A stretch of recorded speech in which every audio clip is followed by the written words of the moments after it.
Grok had a really, interesting architecture for a different class of problems, but primarily from an economic standpoint, just wasn't going to be able to scale to the models of today. I'll say it's super technically impressive that Grok is running Llama 7DB today at a good performance clip. Like their public numbers around 250 tokens per second per user. That's in the ballpark of about 5 times faster than the performance that you'll get on an NVIDIA DGX box that has 8 NVIDIA chips in it. The difference is that Grok is using in the ballpark of 600 chips to be able to get that performance. You're listening to the Startup Podcast. This is a spotlight episode, in-depth and frank conversations with founders about their startups. Whether you're a founder, investor, or operator in a startup, you'll gain essential insights into how some of the best founders in the world think about their business and what it takes to turn a vivid vision into a practical reality. The conversation starts now. Hey, I'm Chris Saad. And I'm Thomas Sohmers. And on today's show, we're talking to Thomas Sohmers from Positron AI. We're going to get Thomas to pitch his company and tell us all about it. And we're going to provide some color commentary along the way. And founders will learn something about how great companies and great founders tell their story and how you can tell your own story in the same way. Thomas has built an incredible business. I don't want to spoil it for you, but he is going straight up head to head against NVIDIA, which might sound crazy, but he might just have the tools and the approach to do it. So stay tuned for all of that and much more on this week's show right after the break.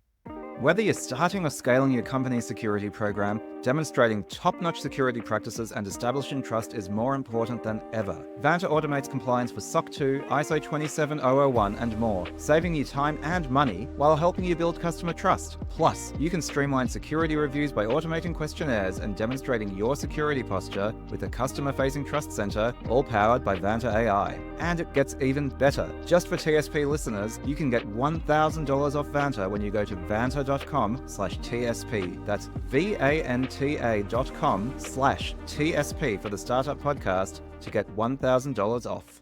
All right, before we jump into it, we've got to talk about the Startup Podcast Pact, which asks if you've been listening to a few episodes of the show and been getting value. We only ask for one thing in return, which is to subscribe to us on YouTube, follow us in your favorite podcasting app, and give us a rating and review. It'd also be great if you give us a shout out on your favorite social network. It helps us to grow the show, helps us to get more great founders like this, and helps us help more founders. All right, with that, on with the show. We have Thomas Sohmers with us today, the founder and CEO of Positron. Thomas, this is only the second one of these that we've done, but as usual, I'm coming in cold. I don't know anything about the company. I kind of glanced at the website, and we're treating this like a VC pitch, right? The hope is that other founders will be able to learn from the way you pitch and some of the commentary I provide along the way.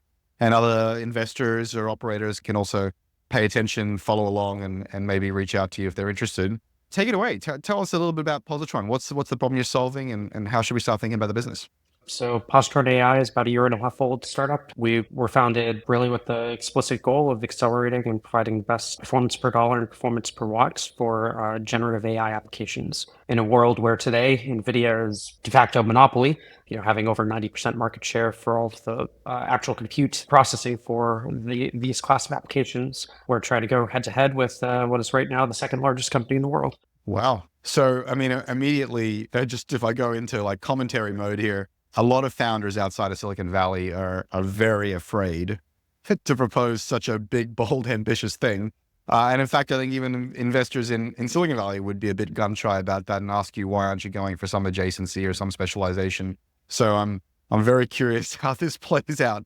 Yeah. So, with that being said, we're definitely going after what is the most exciting segment of the industry right now. But, we're not trying to tackle NVIDIA across the board. We're very specifically focused on generative AI inference. The more technical definition of that, we're really focused on transformer models based inference. So that's, the T in ChatGPT is transformer. When we started Positron at the beginning of 2023, few months after ChatGPT's release, we really saw that transform models were fundamentally different in terms of the type of computation and where the bottlenecks were compared to previous machine learning algorithms.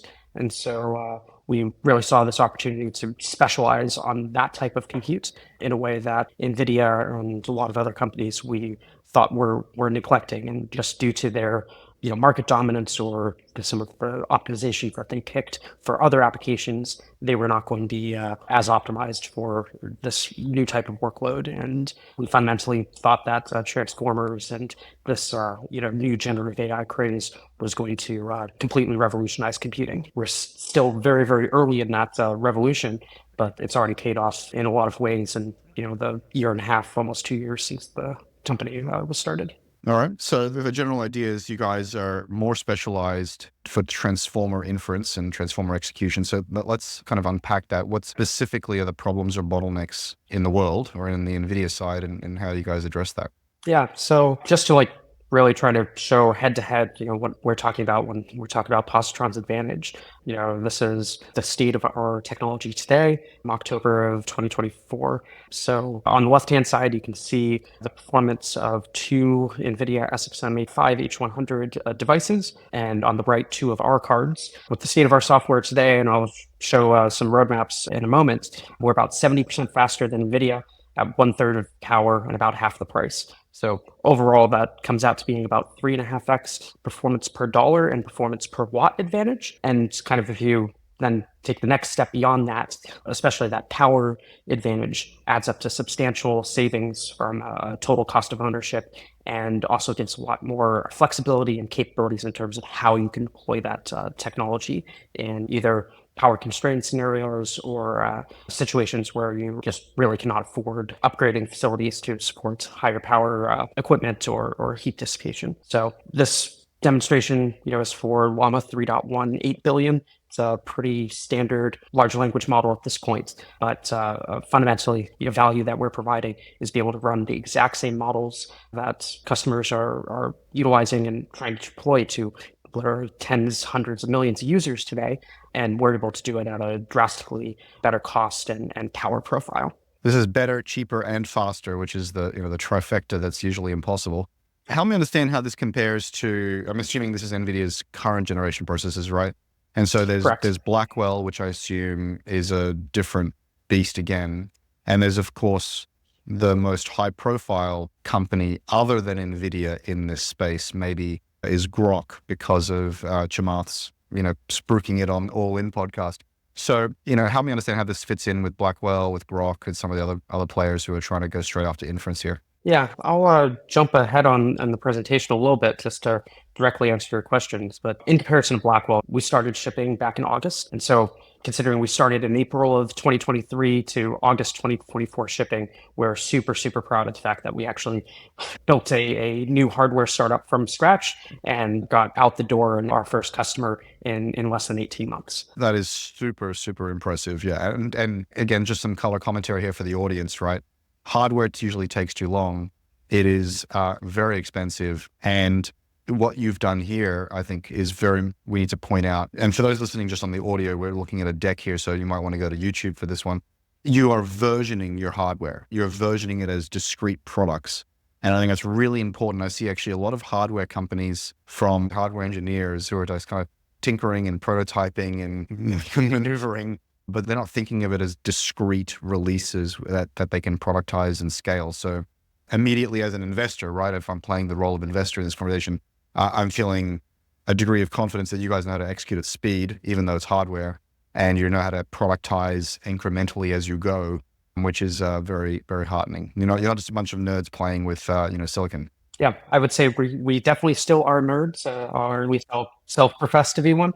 I didn't say you weren't nerds playing with silicon. I said you. But we're not just nerds. Nerd. Yeah, I would say, from the very beginning of the company, I would say philosophically, and this came, and I'll talk a little bit about my past experience and sort of where I saw a lot of the failure points of other AI chip companies in the past couple of years. But that was a very conscious decision that we wanted to have these release milestones. Obviously, the 1.0 was the first thing we were shipping externally, but we had a lot of iterations prior to that. And we had very explicit goals internally for what capabilities and features we had. And I'll point out that here, that 0.65x, so that first release where we actually, rubber stamped and shipped this first box out to a customer, we were still confident and happy to ship that box out, even though we were slower than NVIDIA in that release. Our goals for that 1.0 was to get as much performance as we could, but our real guiding light and the reason for existence for the company is to provide better performance per dollar and performance per watt.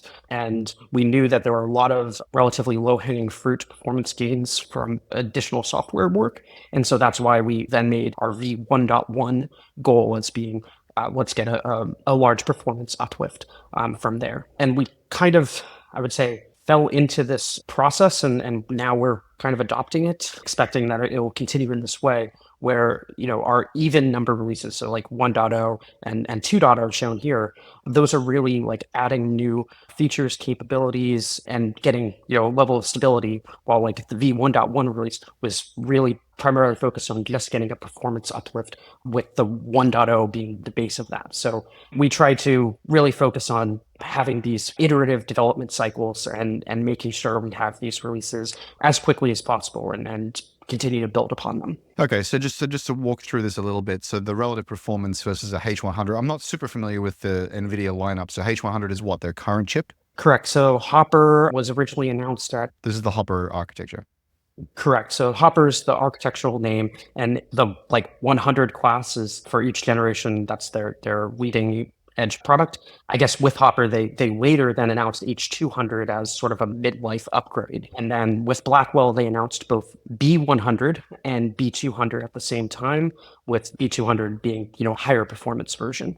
Gotcha. So again, for those listening or maybe not sure where to look on the table, you're predicting in December, you're going to ship V2, what you call V2 of Atlas. Right. And you're predicting here a 1.77x performance gain over the relative performance of the H100, the Hopper 100, all the way up to 3.3x improvement of performance to dollars over the B200. Wow. So you're claiming here in this table that you are 3.3x better on performance per dollar than NVIDIA's new cutting edge technology here, Blackwell 200.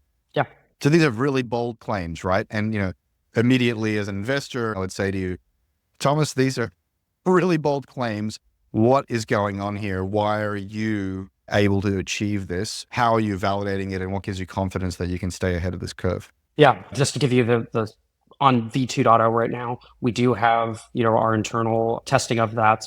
We are planning on releasing that, and I would say most likely towards the end of December, so about 2 months from now. Just in time for Christmas? Yeah, it will definitely be a Christmas present for us to rubber stamp that at the end of the year. But in terms of the raw performance starting at the top of the chart here, be it today with our V1.1 software having that 43% higher performance than H100, and that resulting in the 3.6x performance per watt, 3.4x performance per dollar versus H100. Those are our actual numbers today, validated by third-party customers. I'll probably mention in other parts of this presentation here, but it was only about 5 weeks ago when we came out of stealth and started working with more than our original pilot customer. And we're now have one production customer that has taken delivery of our hardware, and about a dozen customers evaluating our systems remotely, and now starting as well with physical hardware in hand. This isn't just us making claims or making projections of future things. When you see this 1.1 in these numbers, these are third-party validated performance and efficiency advantages. And I should also say that this 43% here, that is the average over the different models that we're testing. When at the start of this presentation, the 70% number, that's in the case for this Llama 3.1 example. So, we are actually exceeding that 43% on certain models and in certain particular test cases. Gotcha. So these are averages. That's even more impressive. Correct. So yeah. So again, some color commentary on here, just for founders that are watching and listening and how to present your data, right? You are showing that you got into market in 18 months for a hardware company, which is amazing. You are delivering, versioned products, and you have real customers using this in real production environments.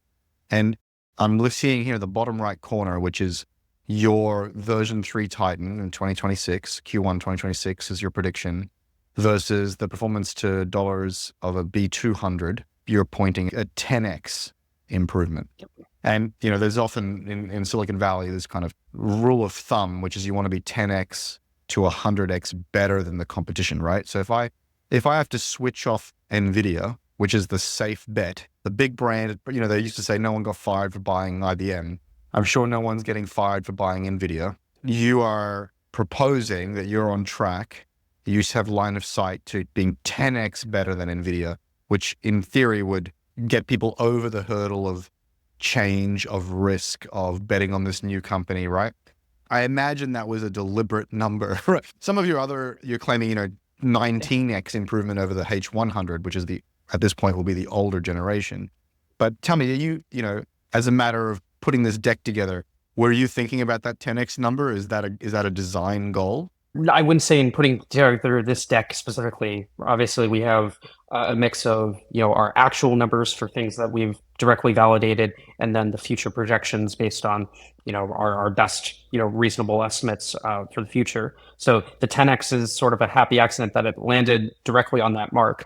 But obviously, when we were building this roadmap and trying to look at our future technical capabilities and kind of looking at what bar we had to hit, the 10x is, I would say, not a hard, fast requirement for customers, but it definitely is a major psychological factor of people saying, okay, even if you shoot for 10x and you don't quite get there, or NVIDIA ends up doing better than reasonable analyst expectations, if you aim for 10x and get somewhere in that ballpark, you're doing really well.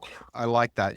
My mother used to say, you aim for the stars and at least you'll hit the treetops. And it's like so many founders kind of pre-compromise on what they think they can achieve. I'm talking about everything from product to regulations to engineering to everything.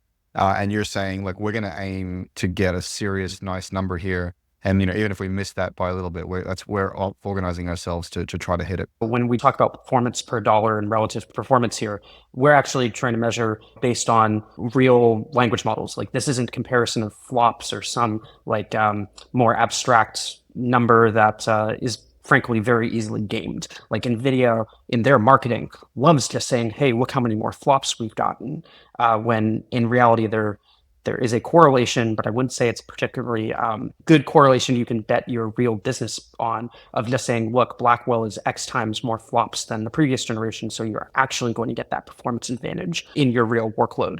And so I would say, we're hyper focused on delivering real performance and capabilities on the real applications. And so that's the numbers we represent here.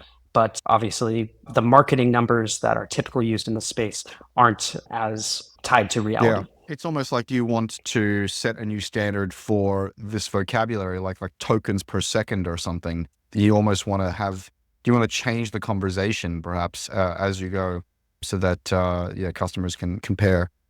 In fact, you might be better off including something like that, like a new standard, and then the comparable number, so that you can also demonstrate their little bit of hand waviness around this.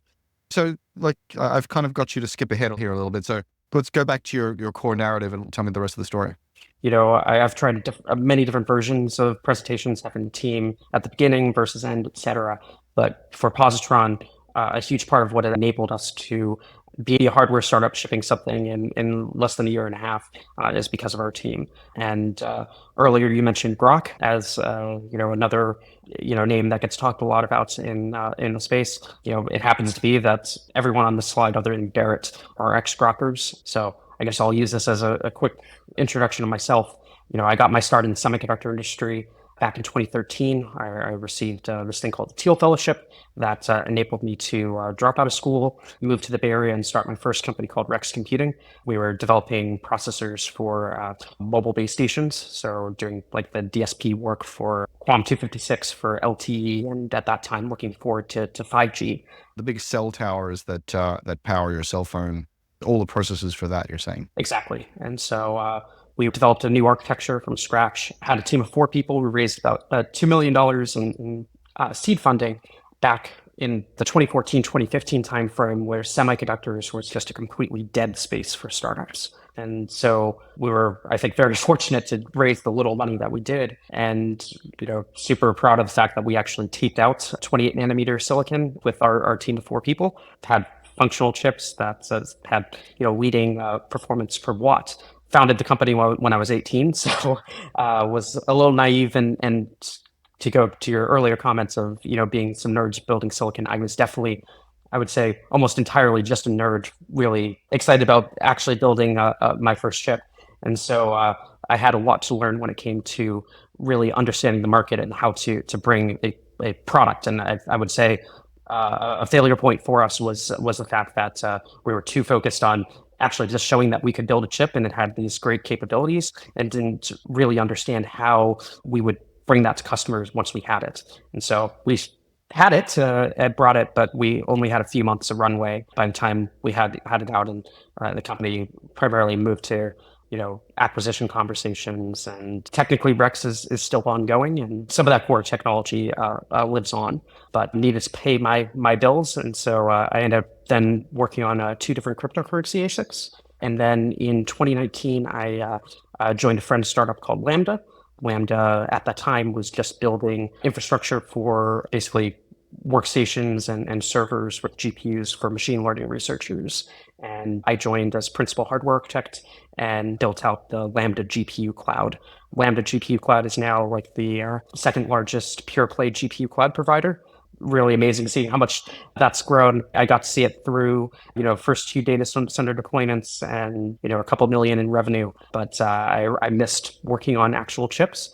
And so in 2021, I went and joined Grok, and I was director of technology strategy, and had the great fortune to meet a lot of the core members of the Positron team.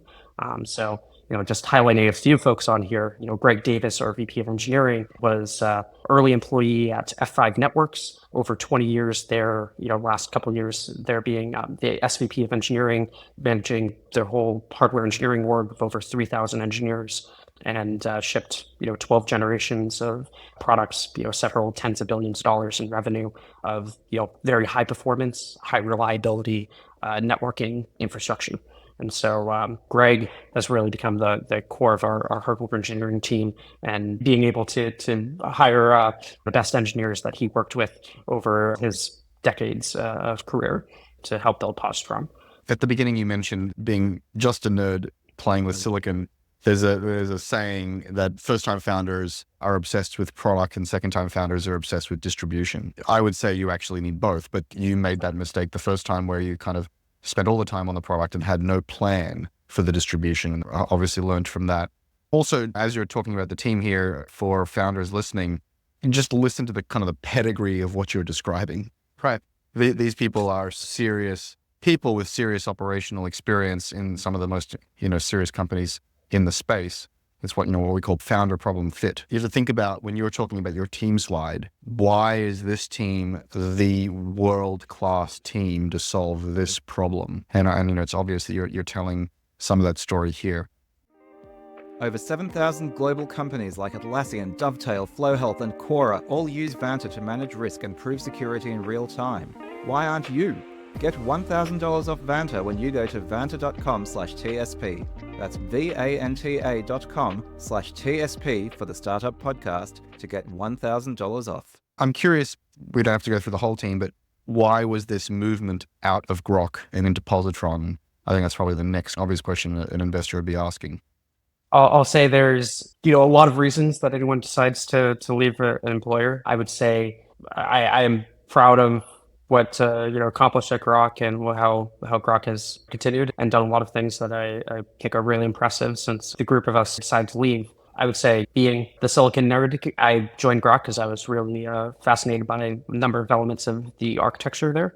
And the focus on determinism was very similar to a number of things that I did at Rex previously. So when I joined Grok in 2021, it was half a decade after my time with Rex, and they had raised a lot of money exploring similar areas to what I had done previously. So it was exciting to join. And I would say really what happened with ChatGPT coming out was this shift from the previous decade of machine learning computation being very, very dependent on just raw flops and just having as much raw compute horsepower as possible, to with transformers, them being fundamentally memory bound. And the bottleneck for the speed of processing being the memory bandwidth, and a major requirement for being able to deploy any model, you need to actually have the very, very large amount of memory capacity for it.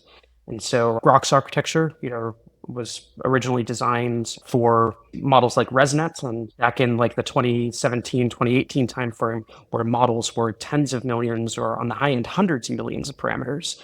And with ChatGPT being based on GPT-3, that was a 175 billion parameter model. So if I was to summarize this, it sounds like NVIDIA has a general purpose GPU and sort of stumbled into this use case a little bit with GPT. And maybe Blackwell is still has a legacy of that, right? That was probably in design earlier than they would like. And it sounds like Grok suffers from a similar problem, which is while they were optimized for inference or optimized for some of these machine learning use cases, they're still sort of one generation behind in their architecture. Is that a fair summary? Yeah, and I think, to talk about like Grok and, other similar vintage AI chip companies, you had GraphCore, which was acquired earlier this year, Cerebras, Sambanova, et cetera. Grok was in the category with many others as being heavily SRAM focused, so had a very small amount of on-chip memory without having the ability to have external memory attached to it. And that was a very, very critical piece to be able to have, low latency determinism for previous generations of model architectures like convolutional neural networks. But when the transformer came onto the scene, and in a huge way, all of a sudden you could actually run models that were tens or hundreds of millions of parameters on Grok in a reasonable, cost-effective way. When you're now talking about hundreds of billions of parameters, you're now needing literally hundreds or even thousands of chips in order to just hold the model. And so shortly after ChatGPT's release, myself, a number of other folks saw Grok had a really, interesting architecture for a different class of problems, but primarily from an economic standpoint, just wasn't going to be able to scale to the models of today. And I'll say it's super technically impressive that Grok is running Llama 70B today at a good performance clip. Like their public number is around 250 tokens per second per user. That's in the ballpark of about 5 times faster than the performance that you'll get on an NVIDIA DGX box that has 8 NVIDIA chips in it. The difference is that Grok is using in the ballpark of 600 chips to be able to get that performance. And so Grok's able to demonstrate some impressive speeds, but the power requirement for that, the total amount of equipment and the capex for that equipment, et cetera, is just a different order of magnitude than what NVIDIA has, or obviously from what we're focused on.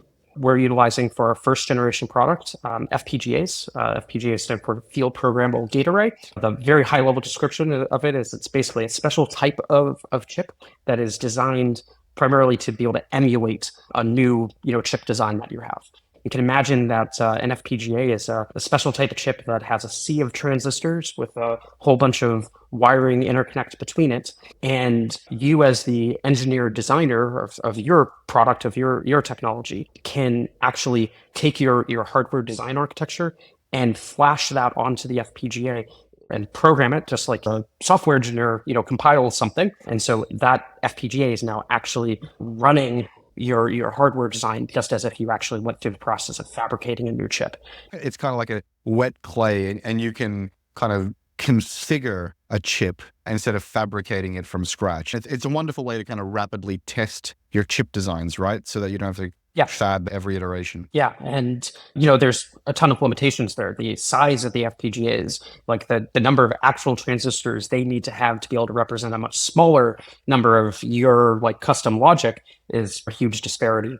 The FPGAs relative to if you went and built a chip, the cost per unit is massively higher. They use more power, they're lower performance. There's a ton of disadvantages.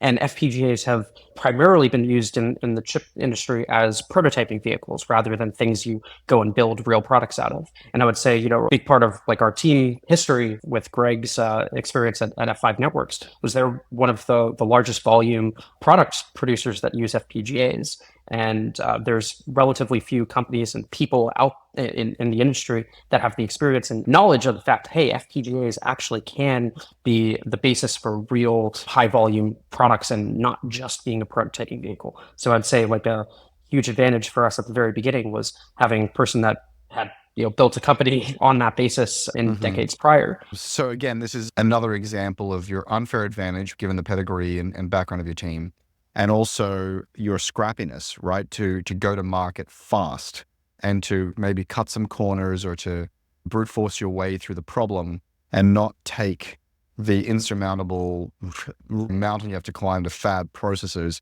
as a reason to go slower or to deploy an enormous amount of capital for your first thing. So it's just really admirable that you guys had that advantage and had that scrappiness and found a way to get to market real quick. If I was being told this idea 5 years ago, I would have immediately said, why would somebody waste time doing this with an FPGA when, they could just go produce an ASIC and it'll be cheaper, faster, more power efficient, et cetera. And I would say the big lesson that I took both coming on my experience with Rex and more recently when just before starting Positron, sort of looking at the landscape and where were the failure points for so many, AI chip companies of the past decade. And it really came to the fact that on average, it took 3 to 5 years for these companies to actually bring their first generation product to market. And in those, 3 to 5 years before getting the product to market, they were extremely secretive. They were, having very minimal contact with actual customers. And when they talked to customers, they presented their best case possible projections for their performance and saying, tell us, how many you're going to buy, but we'll come back to you when we actually have our hardware and then you'll get to try it out. The biggest of many problems with that strategy is the fact that by the time you actually got that first generation product into customers' hands 3 to 5 years after you started designing it, the market shifts so rapidly. And I would say that's the case for most things in the general technology sector, but specifically for the machine learning industry over the past decade, 3 months feels like, I think, the equivalent of 3 years in a lot of other industries. And so if you actually are waiting 3 years, it might as well be 3 decades. A very, very core thing for us starting Positron at the beginning and why we took this approach with FPGAs, even though it was going to be something that was going to be fundamentally a worse first product than if we decided to do the thing that everyone else would sort of naturally do, which is just say, we're going to build a full custom new chip from scratch. We said, what's way, way more valuable from both our learnings, from actually like getting ourselves out there and trusted by the industry, is actually getting real product into customers' hands as early in the company's life as possible. We talk about this on the show so much, this kind of ship, learn, iterate cycle. And we're usually talking about software, right? But again, just to reiterate my point, you have managed to do it in hardware, and you're articulating the very reason why it's important across both software and hardware, which is you can spend forever making academic assertions about what you're hoping to build and what you may build and how it might be valuable and all the features you think you need. And none of that matters until you make contact with reality. You might be doing a whole bunch of research. You're talking to a bunch of customers. What do you think you want? What do you want? What is your pain? What's your problem? It's all academic. It's all nonsense. You need to put it in market and start growing, learning, and iterating, period. Full stop. There is no other way in a modern environment. And again, I'll reiterate my point that you have found a way to do that with hardware is a minor miracle. And it's clear why you're seeing a lot of tailwind. Yeah, so just wrapping up on like the actual product today, we have actual FPGA devices. Those are fabricated actually by Intel. And so you may not be able to see too clearly in these pictures, but on the back of this chassis, each one of the cards has 3 400 gig network interface ports. And that enables scaling out beyond just single chassis. And it's on the front of the other chassis to the left here. But a big part, and especially as we look in the future when we want to be supporting training as an additional application, a huge limiting factor and a huge expense in the current NVIDIA dominated field is the NVLink and InfiniBand networking capabilities. And so in the NVIDIA ecosystem today, if you want to scale systems out, you're needing to make huge investments in additional network interface cards that have to go into servers. You have to make investments in network switches, and there may be multiple tiers, levels of that. And a thing that the Department of Justice is investigating NVIDIA for right now is the fact that they've forced customers to purchase their networking cables and transceivers and illegal monopolistic bundling practices, or the alleged practices that NVIDIA is doing. And a unique thing from our design from the get-go is the fact that we have that networking directly integrated into each of the devices. And so you don't need any of that additional equipment. So that reduces complexity, reduces cost, and also actually improves performance, because not having all of those additional hops drastically reduces latency. So let me ask you then, Thomas, what is your traction today? How should we think about the trajectory of the business? Do we have 5 or 10 deployments, 10 or 50, if hundreds, thousands? Yeah, so we're about, I think now 7 weeks since our first actual hardware customer deployment. So that's, we consider a full production deployment running that customer's primary workload. That was a customer we were working with starting in early summer. They were willing to actually put in a purchase order early in our conversations, and they were very excited to be able to get their hands on hardware and be like a early collaborative partner. So that was sort of, I think, a unique opportunity for both us and the customer, where they were willing to live with some early pain and give us a lot of feedback. So that was at the end of August, and we only sort of came out of stealth in the middle of September.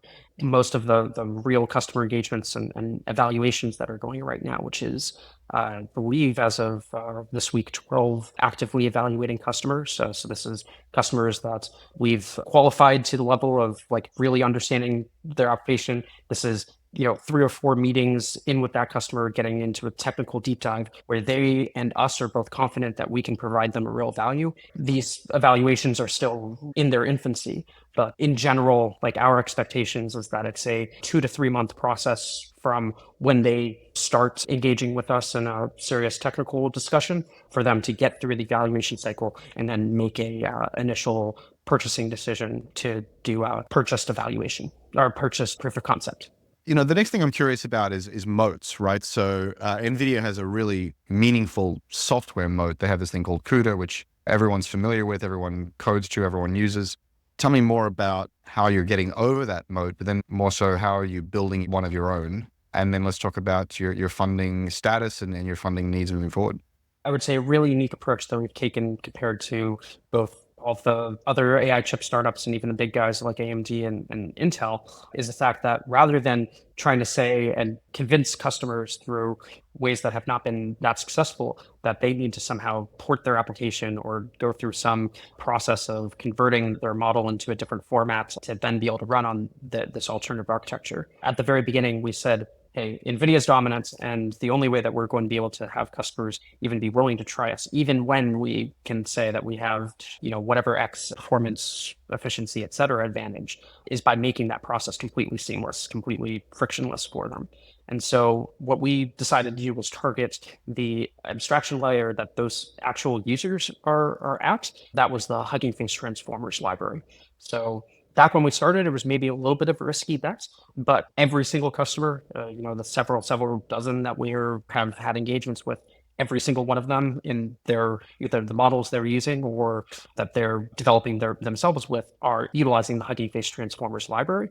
And what we're able to provide is the fact that you can take any HuggingFace transformers.pt or .safe tensors file, that is the actual raw binary model weights that you can either download off of the HuggingFace hub. There's over 200,000 open source models there, or you can, if you're training your own proprietary model, that is the exact raw model output from the training process that is presumably being done on NVIDIA systems. So you have a fresh model right out of the oven. We're able to directly ingest that into our device with absolutely zero effort by either us or the customer. And so we directly load that without the customer needing to do anything different from how they currently deploy their models, the vast majority of the time being on NVIDIA systems. And so that truly frictionless experience was absolutely critical from the beginning. That's absolutely amazing. That's really cool. And then in terms of like future moats, I would say first and foremost, being able to have the rapid iteration cycle that enabled us to get to the point we are so early in the company's life, but being able to actually keep that going. And like our target is to be able to have annual full production cycles for generational improvements on our product. So not only have, rapid iterations like we're doing from a software perspective on the FPGAs, but when actually building our full ASICs, be able to release new product generations yearly. And we have a number of techniques that we've developed from past experiences and that I think we're doing a little bit uniquely in our going between both FPGAs and ASICs that are going to be able to keep us at a much, much more rapid product release schedule than is typically the norm in the semiconductor space, especially for semiconductor startups. And then beyond that, I would say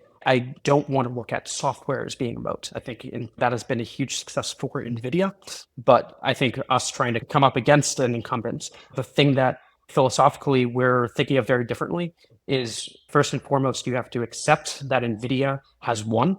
And that's something that a lot of startups, a lot of big guys like AMD and Intel still don't actually want to admit that NVIDIA dominates the market. And both of them try to have ROCm in AMD case, or Intel's gone through so many different versions, but like currently they're one API stuff where they think that they can actually compete against NVIDIA with their own version of CUDA.